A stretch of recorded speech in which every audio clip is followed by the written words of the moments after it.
Sumatera Utara. Selamat sore pemirsa. Sumatera Utara hari ini kembali hadir menjumpai Anda Selasa 8 Maret 2022. Kali ini bersama saya Muhammad Azril Nasution. Dan saya Azifa Zahrani. Seperti biasa pemirsa, sejumlah informasi terkini seputar Sumatera Utara telah kami rangkum di Sumatera Utara hari ini. Berikut informasi selengkapnya.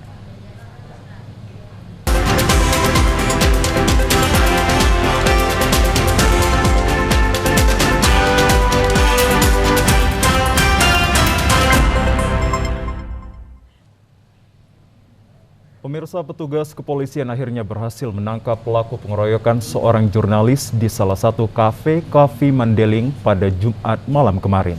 Keempat pelaku ditangkap di tempat yang sama di salah satu rumah kontrakan di Kabupaten Padang Lawas Utara. Satuan Reserse Reskrim Polres Mandeling Natal yang di-backup Jatanras Polda Sumatera Utara telah berhasil mengamankan 4 pelaku pengeroyokan Jeffrey Barata Lubis, seorang jurnalis media online. Sebelumnya 4 pelaku ini yang terekam kamera CCTV milik kafe Coffee Mandeling yang merupakan tempat pertemuan pelaku dengan korban pada hari Jumat malam kemarin. Aksi brutal yang terekam CCTV tersebut terlihat 4 pelaku memukul serta menendang korban hingga jatuh. Akibat peristiwa ini, korban pun membuat laporan ke Polres Mandeling Natal yang didampingi sejumlah wartawan. Tidak sampai 1 minggu, pelaku akhirnya berhasil diamankan oleh petugas. Keempat pelaku dibawa ke Polda Sumatera Utara di Medan untuk dilakukan pengembangan lebih lanjut. Kapolres Mandeling Natal AKBP Reza Khairul Akbar Sidik membenarkan penangkapan pelaku pengeroyokan seorang jurnalis. Saat penangkapan pelaku tidak melakukan perlawanan terhadap petugas. Untuk lebih lengkap nanti akan dirilis oleh Polda Sumatera Utara.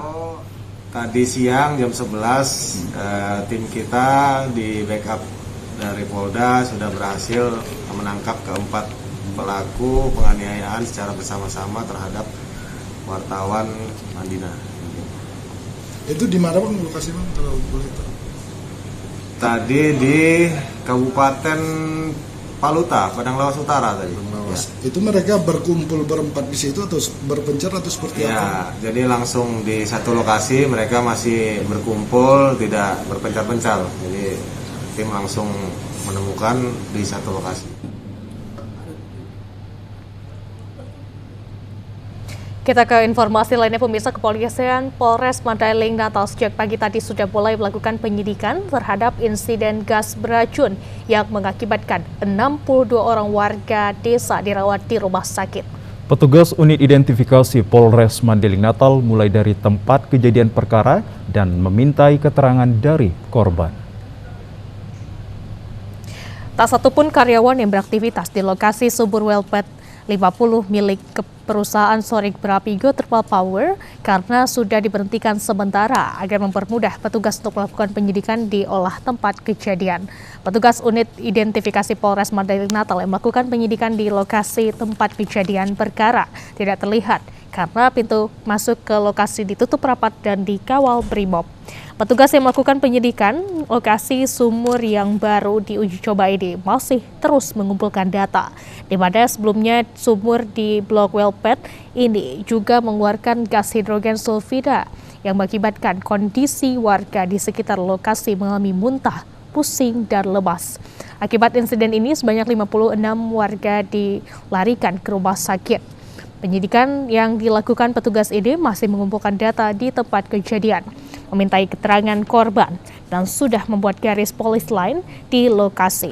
Kapolres Mandeling Natal AKBP Reza Khairul Akbar Sidik menghimbau masyarakat agar tetap menjaga kondusifan, berikan kepercayaan kepada Polri dan pemerintah daerah dalam penanganan peristiwa ini.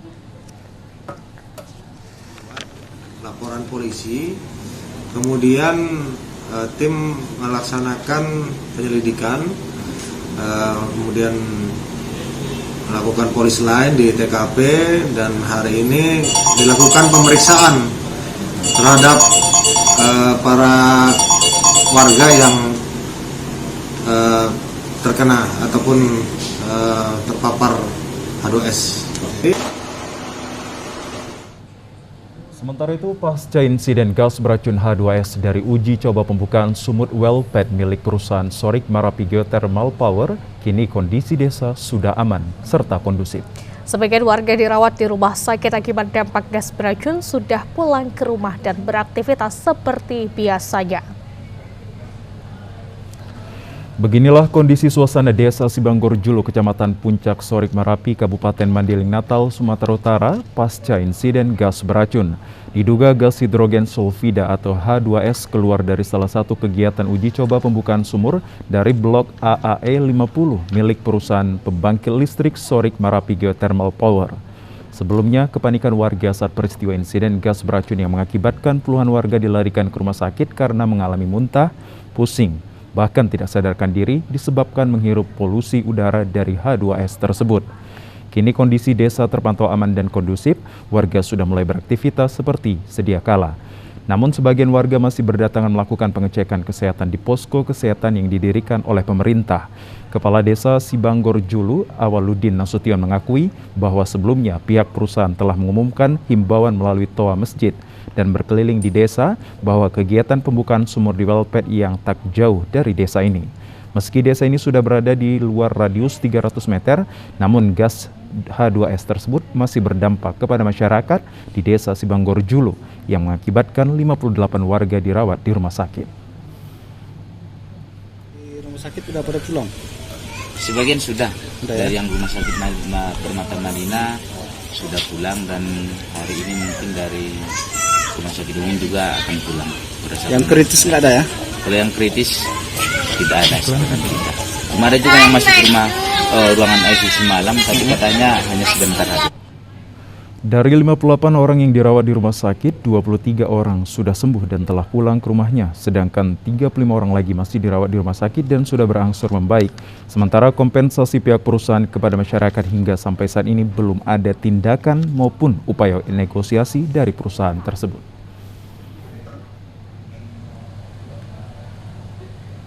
Ya pemirsa, Sertija Pangdam 1 Bukit Barisan, informasi selengkapnya akan hadir usai jeda pariwara berikut ini. Tetaplah bersama kami akan segera kembali untuk Anda.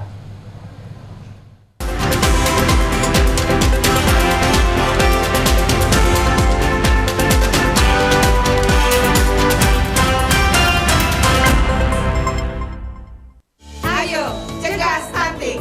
Kunjungi bidan andalan Anda untuk merencanakan dan mengatur jarak kehamilan untuk tumbuh kembang buah hati yang optimal. Cegah stunting itu penting melalui perencanaan keluarga. Khawatir ber-KB?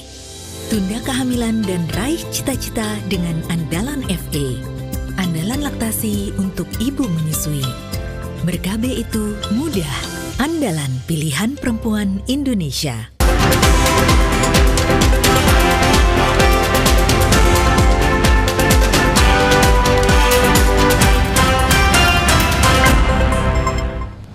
Terima kasih pemirsa, Anda menyaksikan program Sumatera Utara hari ini. Kodam 1 Bukit Barisan melakukan apel luar biasa dalam rangka serah terima jabatan Pangdam 1 Bukit Barisan dari Maijen TNI Hasanuddin kepada Maijen TNI Ahmad Daniel Chardin. Pada sertijab tersebut, Maijen TNI Hasanuddin menyerahkan risalah tugas kepada Pangdam 1 Bukit Barisan Maijen Ahmad Daniel Chardin.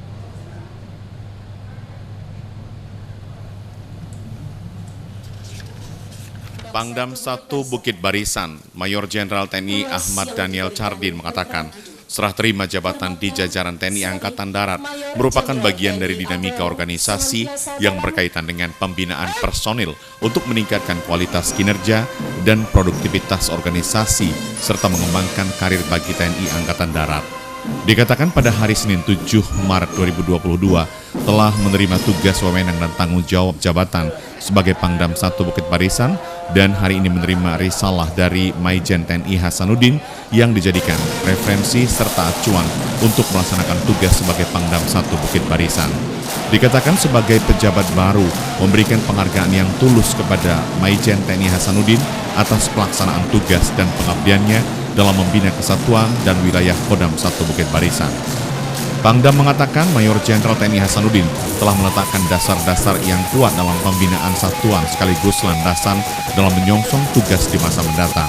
Begitu juga kepada para prajurit dan PNS Kodam 1 Bukit Barisan agar tetap memelihara disiplin dan etos kerja serta dedikasi yang tinggi sehingga produktivitas kerja dapat ditingkatkan dalam memaksimalkan pencapaian tugas pokok.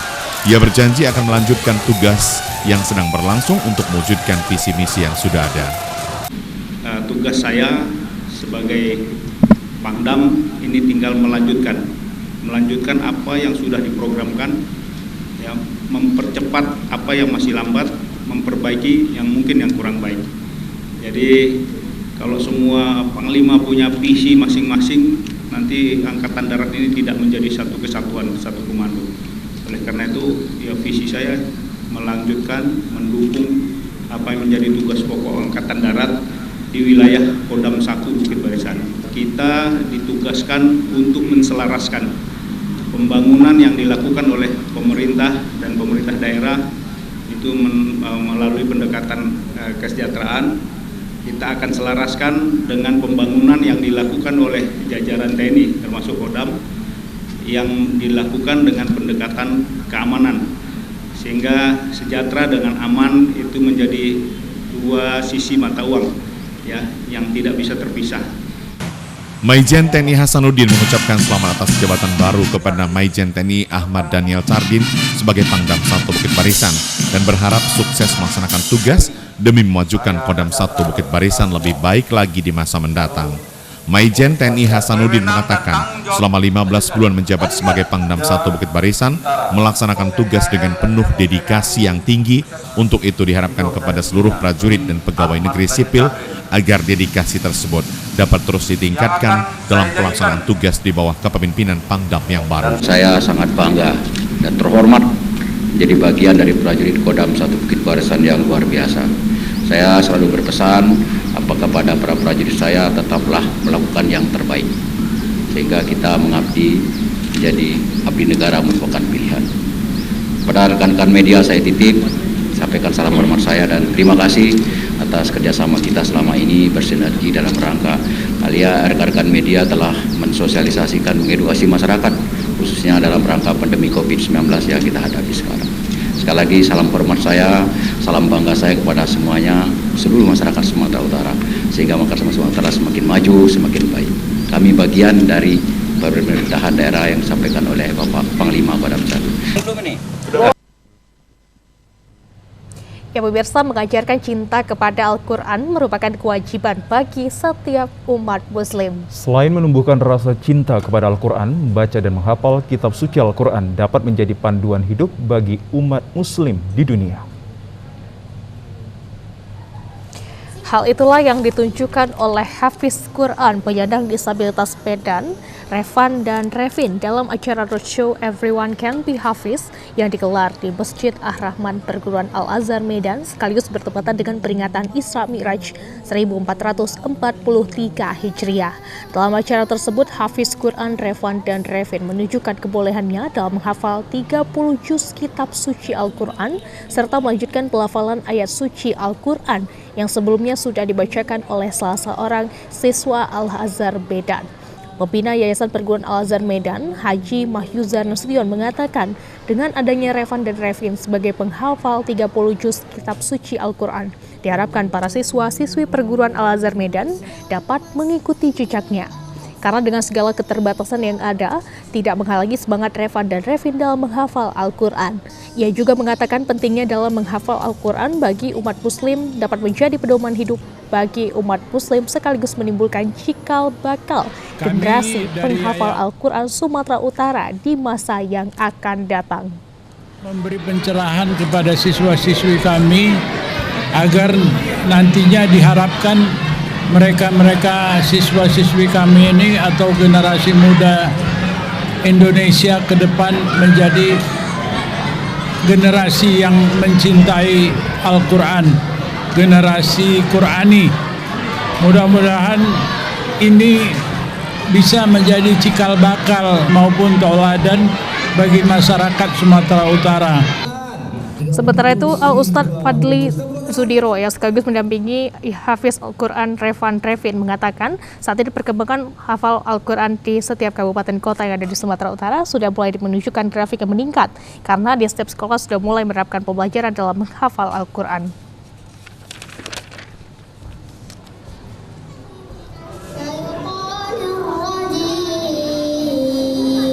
perkembangan para hufazil Quran, anak-anak kita, generasi Qurani luar biasa. Kita telah keliling di beberapa bupati, wali kota, kabupaten kota, menunjukkan hasil yang sangat membahagiakan. Khusus juga di Al-Azhar. Di SD targetnya 5 juz, SMP menjadi 10 juz, SMA menjadi 15 juz. Bahkan kemarin telah ada anak SMP yang hafalannya sudah mencapai 20 juz. Inilah harapan kita, generasi Qurani memimpin negeri. Generasi Qurani insya Allah menjadi pemimpin bangsa ini. Kita ke sorotan lainnya, pemirsa. Memperingati Hari Pers Nasional tahun 2022, puluhan wartawan dari berbagai media cetak, online, serta elektronik berwisata sambil melakukan kegiatan bakti sosial. Kegiatan sosial tersebut memberikan edukasi protokol kesehatan COVID-19 serta paket prokes berupa masker dan hand sanitizer bagi warga yang sedang beraktivitas di Pasar Lagu Poti tradisional. Kegiatan ini untuk menyemarakkan Hari Pers Nasional tahun 2022 yang dirangkai juga dengan Hari Jadi Kabupaten Toba yang ke-23, di mana pesertanya adalah pers dan LSM yang bertugas di Kabupaten Toba. Ketua Panitia Ramsiana Gulto menyebutkan 1 bulan terakhir kasus COVID-19 bertambah secara signifikan di Kabupaten Toba.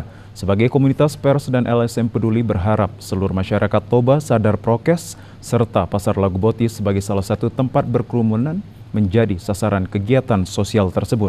Kegiatan hari ini merupakan hari pertama 1000-an masker dan pembersih tangan dibagikan kepada warga yang sedang beraktivitas jual beli di Pasar Lagu Poti, dan kegiatan yang sama juga akan digelar di Pasar Balige pada Jumat 11 Maret 2022. Acara puncak tanggal 12 Maret 2022 dengan menggelar diskusi publik dengan tema membangun sinergi pers dan LSM dengan pemerintah dalam mendorong percepatan pembangunan Kabupaten Toba dengan menghadirkan Bupati Toba Pol Tak Sitorus dan Ketua DPRD Toba Effendi SP Napitupulu sebagai pembicara.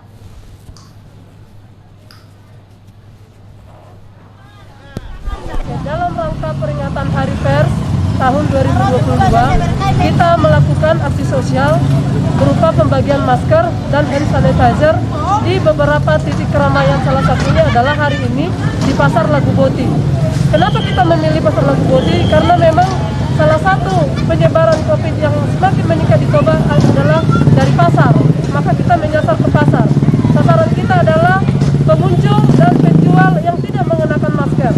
Hari ini saja kita membagikan kurang lebih 2.000 masker kepada seluruh pengunjung Pasar Lagu Poti. Kita berharap dengan adanya aksi sosial ini, kita bisa menekan angka yang terkonfirmasi positif COVID di Kabupaten Toba. Sementara itu, seluruh rangkaian kegiatan hari ini berlangsung dengan lancar dengan pendampingan dari pihak TNI Polri dan Dinas Perhubungan Kabupaten Toba. Ya, dalam rangka memperingati Hari Jadi ke-23 Kabupaten Toba, serangkaian kegiatan bakti sosial dilaksanakan oleh Pemkab Toba. Tidak seperti tahun-tahun sebelumnya, perayaan Hari Jadi Kabupaten Toba kali ini sangat sederhana dikarenakan pandemi COVID-19 yang tak kunjung usai. Perayaan Hari Jadi ke-23 Kabupaten Toba ini sengaja dilaksanakan di berbagai tempat dengan berbagai kegiatan masyarakat, diantaranya bakti sosial yang digelar oleh Pemkab Toba dengan melaksanakan vaksinasi, pengobatan gratis, pemberian makanan tambahan bagi ibu hamil, pelayanan KP, pemberian beasiswa kepada siswa-siswi yang berprestasi, penerapan program kios pintar, peresmian bank sampah, dan penanaman bibit pohon. Bupati Toba meninjau pelaksanaan pengobatan gratis kepada masyarakat dan pemberian makanan tambahan bagi ibu hamil, vaksinasi, dan pelayanan KB di Puskesmas Soposurung Balige. Dalam kesempatan itu, Pemkab Toba juga menerima bantuan dari dana CSR dari Bank Sumut sekitar Rp191.875.000 yang akan disalurkan untuk mendukung peningkatan SDM berupa beasiswa kepada siswa berprestasi.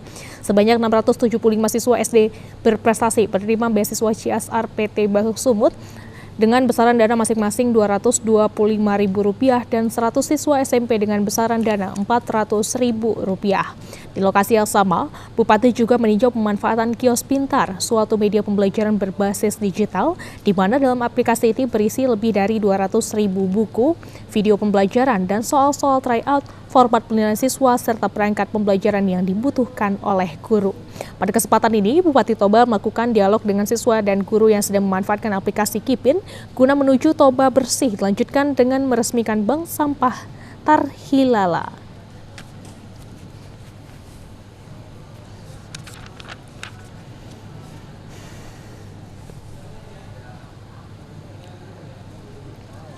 di tengah-tengah pandemi COVID-19 ini kita tidak merayakan hari ulang tahun Toba ini dengan kemeriahan, tapi dengan kesederhanaan, tapi punya makna bagi kita semuanya. Maka kegiatan-kegiatan kita lakukan apa yang bermakna dan langsung bisa melibatkan masyarakat. Nah, salah satunya hari ini, sebelum ini tadi kita melakukan kegiatan untuk membagi makanan tambahan bagi ibu yang hamil dan juga anak-anak balita dengan tujuan untuk mencegah stunting. Tadi juga kita bagikan beasiswa kepada siswa kita yang berprestasi dengan tujuan memotivasi mereka, menyemangati mereka untuk terus bersemangat berjuang kendati pun COVID ini sedang melanda Indonesia, tapi semangat untuk mencapai cita-citanya. Setelah selesai meresmikan bank sampah di lokasi yang sama, Bupati Toba bersama jajarannya melakukan penanaman bibit pohon. Ya, pemirsa, informasi terkait Hari Perempuan Internasional akan kami hadirkan usai jeda pariwara berikut ini. Tetap bersama kami dalam program Sumatera Utara hari ini, kami akan segera kembali.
Ya, terima kasih pemirsa, Anda masih bersama kami dalam program Sumatera Utara hari ini. Pemirsa, Khairul Siregar, pencipta lagu Batak berjudul Memori di Paranginan, dan melihat tema Inang segera merilis lagu ciptaan pertamanya. Ya, lagu ini dinyanyikan oleh trio Naraja Voice sekaligus video klip yang berlokasi di Syariah View and Resto di Kabupaten Tapanuli Selatan yang menjadi salah satu keunikan tersendiri dalam pembuatan video klip lagu tersebut. Khairul Siregar menciptakan lagu Memori di Paranginan yang diliriknya terinspirasi dari kisah masa kecilnya bersama teman-teman di kampung Kayu Ompun, Kota Padang Sidempuan. Sedangkan lagu Melihat Tema Inang merupakan lirik ungkapan terima kasih kepada sang ibu yang telah berjuang membesarkan dan merawat dirinya hingga sekarang berhasil menjadi seorang direktur PT Hidas yang bergerak di bidang outsourcing di Kota Tangerang. Untuk melengkapi lagu tersebut kemudian diluncurkan video klip yang berlokasi di Syakirah View and Resto di Desa Aik Sabaon, Tapanuli Selatan. Video musik ini diproduksi dan disutradai oleh Hidas Production yang dipimpin oleh Khairul Siregar dan istrinya selaku pemilik PT Hidas. Trio Naraja Voice dipercayakan menyanyikan lagu ciptaannya. Selain pencipta, ia juga produser dan terlibat mensutradarai pembuatan video klip lagu ini. Lagu Memori Paranginan. Arti dari Memori Paranginan ini saya mengenang dengan kawan-kawan saya yang dulu. Kawan-kawan masa muda saya dulu. Kalau lagu sekarang yang saya ini ada dua lagu yang akan mulai diliris ya. Ada dua lagu. Yang satu Memori Paranginan, yang satu Mauliati Dainang. Kita ada kerjasama dengan perusahaan. Perusahaan itu namanya PT Hidas ya. Untuk pemasaran lagu ini, lagu Memori Paranginan, kita akan pasarkan melalui media-media, mensos, ya, dan kita akan pasarkan melalui YouTube. Untuk penyanyinya kebetulan kita pakai Naraja Voice, itu ada 3 trio. Ia berharap lagu ciptaannya ini dapat menginspirasi dan diterima baik oleh seluruh masyarakat Indonesia, terkhusus bagi warga Kota Padang Sidempuan dan juga Tapanuli Selatan.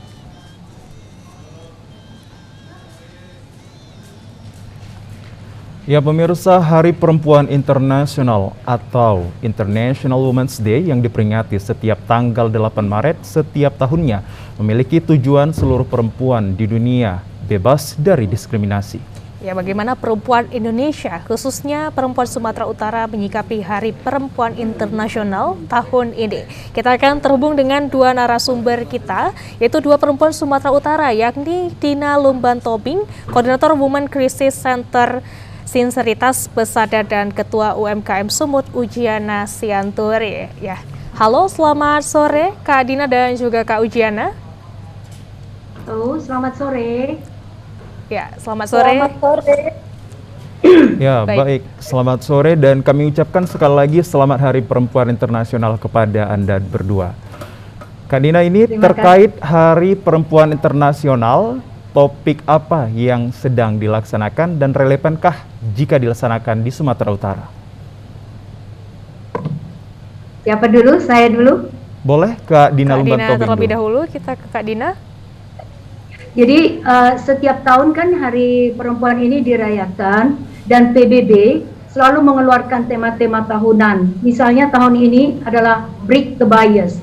Nah, jadi kalau kita di Sumatera Utara menerjemahkan bias ini ke dalam banyak hal, inequality, banyak ya, stereotype dan sebagainya. Khusus untuk tahun ini, kami berfokus kepada pentingnya pendidikan seks di dalam keluarga sejak dini dan hapuskan kekerasan seksual terhadap perempuan. Ini adalah tema yang sangat kontekstual dan sangat menjawab permasalahan yang sekarang dirasakan oleh perempuan di Sumatera Utara. Setiap tahun Women Crisis Center yang saya pimpin itu menangani langsung kasus kira-kira 100 ke 150. Khusus tahun 2021 kami menangani 99 kasus yang langsung, lainnya melalui hotline. Sebagian besar itu memang adalah KDRT, tapi kami melihat kenaikan yang signifikan mengenai kekerasan seksual terhadap anak perempuan dan terutama remaja-remaja, dan sebagian besar itu berbasis dari online. Dari online, ya. Itu yang bisa saya sampaikan sekarang. Misalnya ada 49 kasus kami tangani untuk anak-anak dan remaja perempuan. Polanya sangat khas. Anak-anak ini biasanya kalau tidak mengalami perkosaan, mengalami kekerasan seksual dari orang-orang dewasa, bahkan mereka adalah bapak-bapak, suami-suami yang berumur 35 tahun ke atas. Jadi ini berarti kekerasan seksual sudah menjadi begitu buruk, begitu serius di Sumatera Utara. Itu sebabnya kami mengambil tema itu tahun ini. Dan kami baru saja menyelesaikan perayaan kami jam 4 sore tadi, dan saya langsung ke TVRI Sumut. Baik, luar biasa Kak Dina, terima kasih. Lalu kita akan ke Kak Ujiana. Ya, Kak Ujiana, kalau kita berbicara tentang perempuan di Indonesia saat ini, apakah sudah semua terbebas dari diskriminasi? Bagaimana tanggapan Kak Ujiana sendiri? Ya, terima kasih. Pertama-tama saya mengucapkan selamat Hari Perempuan Internasional kepada kaum wanita di dunia, khususnya di Indonesia, dan terkhusus lagi untuk Sumatera Utara. Baik. Ya, terkait diskriminasi untuk wanita atau perempuan saat ini, sudah hampir 90% wanita itu memegang tampuk jabatan itu bisa menjadi pemimpin di Sumatera Utara. Banyak wanita di Indonesia, banyak perempuan di Sumatera Utara memimpin. Jadi di sini kita melihat bahwa diskriminasi itu untuk perempuan khususnya di Sumatera Utara tidak lagi ada pembatasan, bahwa wanita itu juga sudah dianggap inner skill. Seperti itu, Bu. Baik. itu perspektif dari Kak Uji tadi tersendiri. Kita beralih ke Kak Diana. Ini bagaimana situasi perayaan International Women's Day di Sumatera Utara mengingat pada saat ini kondisi pandemi COVID-19 masih sedang berlangsung? Pandemi, iya. Sebelumnya nama saya Dina ya, bukan Diana. Di masa pandemi, kami tanggal 5 Maret yang lalu bertemu bahkan se-Sumatera. Di situ terlihat betapa persoalan-persoalan yang dihadapi perempuan semakin rumit di masa pandemi karena dia sangat invisible, nggak langsung nampak gitu. Jadi pikiran-pikiran dan perasaan perempuan yang tertekan karena tugas-tugas domestik mereka dan keterbatasan untuk bisa keluar, misalnya keterbatasan mobilitas itu sangat mengganggu. Sementara tugas-tugas perawatan, tugas-tugas untuk menangani semua kebutuhan keluarga adalah tugas perempuan tentu saja, dan itu posisi itu tidak berubah walaupun banyak laki-laki yang sudah bekerja dari rumah. Sehingga kemarin telah disampaikan di dalam pertemuan besar kami betapa perempuan betul-betul membutuhkan dukungan dari luar diri mereka. Memang banyak perempuan yang secara internal dia mampu mengatasi masalah-masalah yang dihadapi, tetapi sebenarnya juga dibutuhkan dukungan dari luar. Untungnya kalau kayak Pesada dengan jaringan kami di Sumatera, kami ini ada konsorsium yang terdiri dari 8 NGO atau LSM perempuan, itu sangat merasakan betapa pentingnya berorganisasi untuk ibu-ibu perempuan yang berada di kampung, ibu-ibu yang miskin, dan ibu-ibu yang miskin, pedesaan, bahkan perempuan-perempuan muda. Jadi mereka bisa saling mendukung, saling menguatkan, dan saling berbagi cerita untuk penguatan. Kelihatannya sepele dan sederhana bagi banyak orang, tetapi itulah yang dibutuhkan oleh perempuan. Harap dicatat, perempuan yang kami dampingi bukanlah perempuan menengah ke atas, tetapi benar-benar perempuan menengah ke bawah dan perempuan akar rumput. Mereka juga sangat sedikit yang bisa menikmati layanan, misalnya layanan publik, dan yang mampu menjadi pemimpin di tingkat pedesaan. Kita boleh melihat betapa sedikitnya perempuan live TV langsung, bentar ya Bu.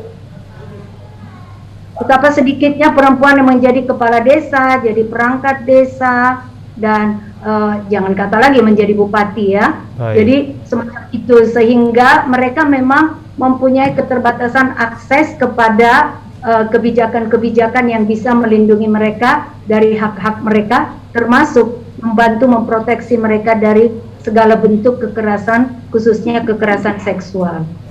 Ya, baik, kita ke Kak Ujiana kembali. Kak Ujiana? Ya, baik. Ya. Kak Ujiana, sebagai Ketua UMKM ya, bagaimana nih cara kita nih sebagai perempuan untuk menggerakkan perempuan yang ada di Sumatera Utara, khususnya dalam memajukan ekonomi? Baik, terima kasih. Untuk perempuan dalam membantu perekonomian untuk di Sumatera Utara, peranan perempuan dalam perekonomian itu sangat semakin signifikan. Dari sektor UMKM, di sisi ini kita lihat bahwa perempuan itu menyumbang atau memulihkan ekonomi di Sumatera Utara. Kita bisa melihat ini dari di sektor UMKM bahwa wanita itu sekitar atau perempuan itu 53,76%. Itu merupakan di sektor UMKM, bahkan 97% karyawan adalah wanita, sehingga berkontribusi dalam perekonomian 61%. Dan di bidang investasi juga bahwa perempuan itu berkontribusi mencapai 60%. Nah, itulah peran wanita membantu perekonomian yang ada di Sumatera Utara dari segi UMKM-nya, Bu Fitri. Baik, kita ke Bu Dina. terlebih dahulu sebelum kita mengakhiri untuk bincang kita melalui live Zoom ini, apa pesan singkat agar keberadaan wanita ini biar bisa dianggap sama dalam pembangunan di Indonesia? Pesan singkatnya saja, Ibu. Ya, yang pertama adalah menghapuskan segala bentuk diskriminasi terhadap perempuan, terutama perempuan-perempuan menengah ke bawah. Karena mereka ini yang paling banyak secara statistik, dan salah satu bentuk diskriminasi yang dialami adalah kekerasan seksual selain KDRT. Nah, untuk itu kami mengharap betul agar kalau ada mengalami kekerasan seksual, mengalami kekerasan dalam berbagai bentuk, jangan diam. Bersuaralah dan sampaikan laporan-laporan ini kepada lembaga-lembaga yang menangani. Selain P3A, saya kira ini jelas negara menangani. Kami juga sebagai sebuah Women Crisis Center siap untuk dihubungi, nanti saya bisa kasih nomor-nomor hotline. Secara khusus kepada aparat penegak hukum agar lebih peka dan punya perspektif terhadap masalah-masalah kekerasan seksual maupun KDRT yang dihadapi perempuan. Di dalam banyak kasus perkosaan kepada anak-anak selalu terlambat polisi untuk menangkap. Udah keburu lari pelaku. Ini contoh sederhana dan masih banyak contoh yang bisa kami sampaikan di lain waktu. Terima kasih. Baik, terima kasih banyak Kak Dina Lumban Tobing dan juga Kak Ujiana atas waktunya. Kami ucapkan terima kasih, selamat beraktivitas kembali. Dan selamat sore. Selamat sore. Ya, baik pemirsa, selanjutnya kita ke informasi berikutnya, yaitu 10 pengurus cabang Persatuan Atletik seluruh Indonesia PASI Sumatera Utara akan mengikuti musyawarah Pengprov PASI Sumut tahun 2022. Ya, jumlah pengurus cabang tersebut disampaikan oleh pejabat pelaksana tugas Pengprov PASI Sumatera Utara Khairul Azmi Hutasuhud di kantor KONI Sumatera Utara kemarin.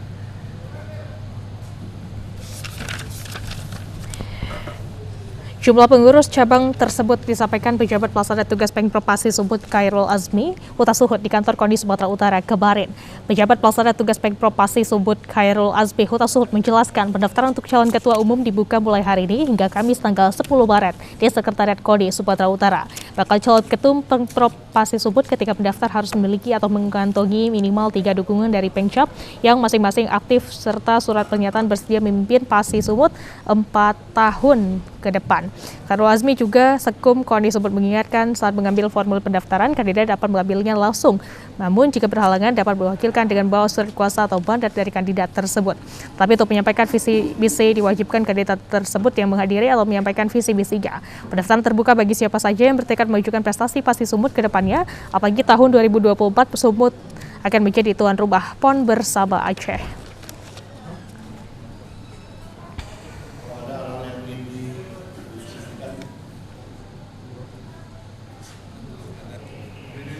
Ini memang akhirnya menjadi tanggung jawab KONI Sumatera Utara sesuai surat PP PASI. Kemudian menunjuk menetapkan saya selaku pelaksana tugas ketua umum PASI Sumut, sekaligus untuk tugas saya yang pertama hanya satu, melaksanakan Musprov PASI Sumut 2022. Justru dengan tugas itu saya berusaha untuk membuat mekanisme yang pertama itu penjaringan dan penyaringan. Seperti biasa sudah ada tadi syarat-syaratnya. Setiap calon harus didukung 3 Pengcap, 30% dari jumlah Pengcap yang punya hak suara adalah 10 Pengcap. Kemudian pendaftaran tanggal 8 sampai tanggal 10 hari Selasa dan sampai Kamis. Kemudian pelaksanaan tanggal 12 di Hotel Polonia Medan. Sementara itu pemirsa, wilayah teritorial dan Rem 023 Kawal Samudra melaksanakan turnamen catur dan Rem Cup tahun 2022 yang dilaksanakan seluruh jajaran Kodim. Turnamen catur ini sebagai salah satu kebersamaan dan kemandugalan tim dengan masyarakat sekaligus mencari bibit pemain catur yang berpotensi. Turnamen catur dan Rem Cup tahun 2022 yang dilaksanakan selama 2 hari ini dimulai dari Makodim 0210 Taput, dan sangat menariknya minat masyarakat yang terbukti banyak jumlah peserta yang mengikuti turnamen catur tersebut. Sebanyak 50 peserta dari 15 kecamatan yang didampingi Koramil serta Babinsa dengan antusias tinggi mengikuti perlombaan catur ini yang dilaksanakan pagi tadi. Kegiatan ini merupakan rangkaian kegiatan turnamen catur dan Rem Cup 2022 yang secara serentak dilaksanakan di seluruh kodim jajaran Korem 023 Kawal Samudra, yakni di 6 wilayah kodim dan 1 di Makorem 023 Kawal Samudra yang memperebutkan piagam dari dandim masing-masing wilayah. Kasdim 0210 TU Mayor ARM Ojak Simarmata menyebutkan turnamen Cup tahun 2022 yang dilaksanakan selama 2 hari yang digelar Kodim 0210 Taput bersama dengan pengurus Percasi tersebut memperebutkan hadiah berupa trofi, piagam, dan pembinaan dari Komandan Kodim 0210 Tapanuli Utara. Sementara itu, Damdin 0210 Tapanuli Utara Letkol Infantri Hari Sandra mengajak seluruh pengurus Percasi di wilayah Kabupaten Taput dan seluruh elemen masyarakat untuk berpartisipasi penuh dalam mengembangkan olahraga catur serta menunjang tinggi sportivitas sehingga nantinya akan mendapatkan bibit unggul yang berpotensi menjadi pecatur yang berprestasi dan handal khususnya dari wilayah Kodim 0210 Tapanuli Utara.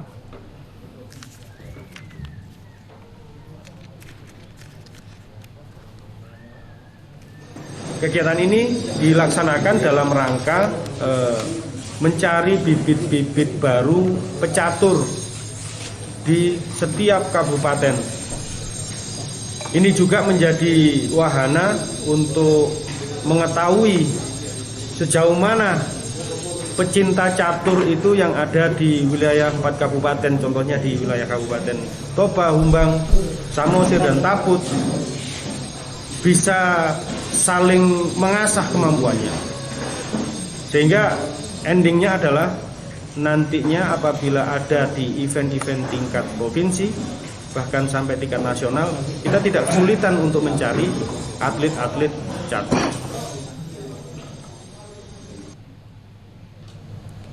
Ya, pemirsa, Kabupaten Karo akan menjadi lumbung bawang merah sehingga Dinas Pertanian Kabupaten Karo bekerjasama dengan kelompok tani mengembangkan pembibit bawang merah. Ya, dengan mandiri, bibit diharapkan dapat meningkatkan hasil produksi serta menjaga mutu komoditas bawang merah tersebut. Pengembangan pembibitan bawang merah yang berkualitas dilakukan oleh kelompok tani di Kabupaten Karo. Seperti halnya di Desa Nagalingga, Kecamatan Merek, Kabupaten Karo, pembibitan dilakukan bekerjasama dengan Dinas Pertanian Pemerintah Kabupaten Karo. Sebelumnya banyak petani yang membeli bibit dari penangkar luar daerah. Bawang merah yang biasanya ditanam pada daratan rendah dengan cara dan pengembangan bibit varietas bawang merah ini dapat tumbuh di dataran tinggi di Kabupaten Karo. Menurut petani, dengan terbentuknya kelompok pembibitan bawang merah saat ini telah memperoleh hasil yang cukup memuaskan. Tanaman bawang merah yang awalnya hanya musiman, kini dapat ditanam sepanjang waktu. Mandiri, bibit ini juga dapat menjaga kualitas komoditas bawang merah.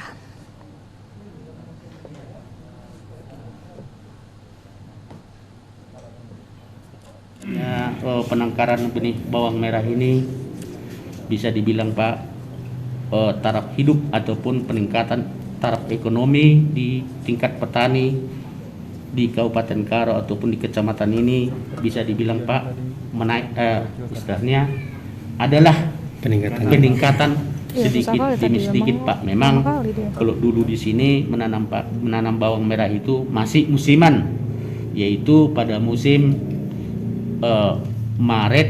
April sampai Mei, dan sekarang karena kehadiran kelompok tani kita ini di bidang penangkaran bawang merah ini, petani-petani bawang merah di sekitar Kecamatan Merek ini secara khususnya dan umumnya Kabupaten Karo sudah mulai menanam bawang merah setiap saat Pak. Kabupaten Karo mengatakan upaya pembibitan bawang merah ini menyusul kurangnya minat tanam padi penanam bawang.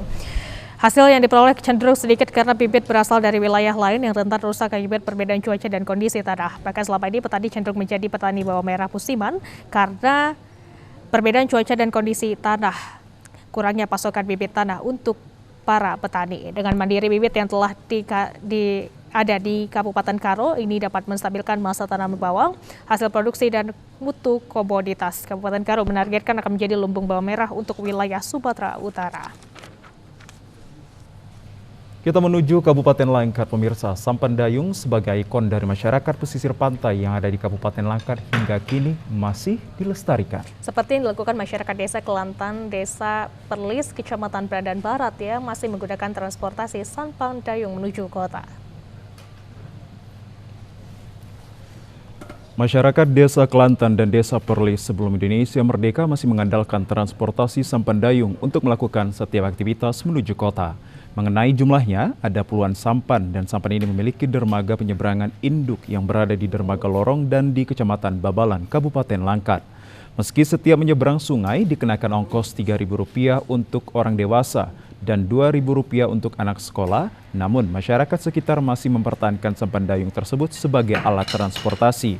Sampan dayung ini menjadi salah satunya alat transportasi sekaligus menjadi ikon bagi masyarakat pesisir pantai, khususnya bagi warga Desa Kelantan dan Perlis, karena akses dua desa ini hanya dapat dilalui dengan menggunakan jalur sungai, sehingga warga sekitar hanya dapat mengandalkan sampan dayung.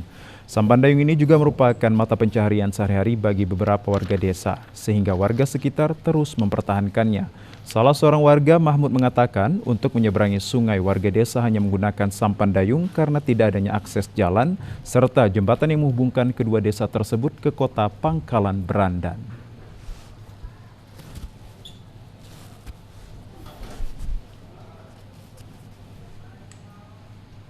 Kami sebagai masyarakat di dua desa ini akses untuk ke kota, ke seberang ya pakai sampan tambak lah. Cuma itu jalan satu-satunya. Jalan satu-satunya Bang? Iya. Kalau untuk orang dewasa 3.000, anak sekolah 1.000. Oh, udah puluhan tahun lah. Udah puluhan tahun. Karena sekalian juga kami mau menjaga ketradisional jadi nelayan ini tadi. Tradisional Bang. Tambang.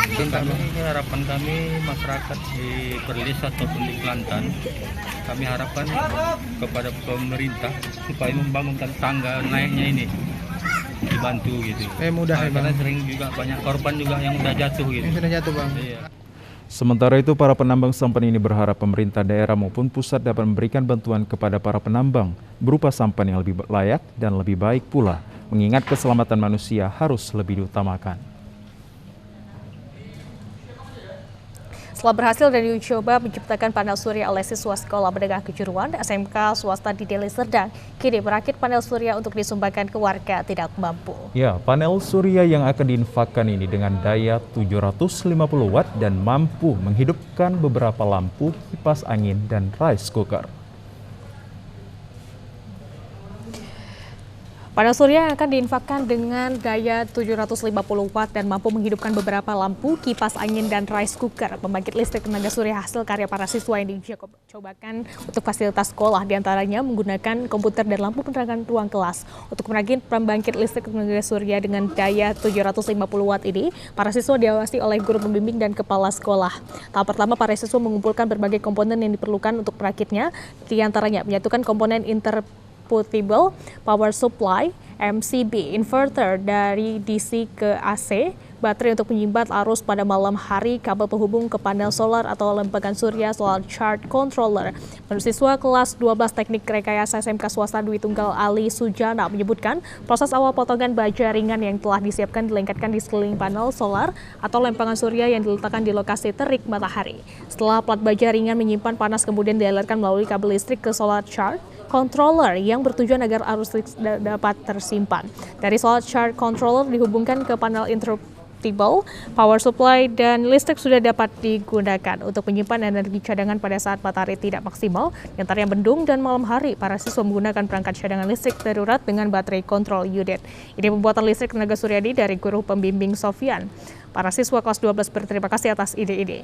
Nantinya setelah tamat dari SMK ini akan mampu bekerja secara mandiri dan dapat membuat listrik tenaga surya. Membuat PLTS, pembangkit listrik tenaga surya yang diserap dari sinar matahari menjadi listrik. Bahan-bahannya seperti panel surya, Ya pemirsa, informasi yang baru Anda saksikan tadi sekaligus menutup perjumpaan kita dalam program Sumatera Utara hari ini. Kami ucapkan terima kasih pemirsa atas kebersamaan Anda dan juga perhatian Anda. Terima kasih, selamat sore dan sampai jumpa.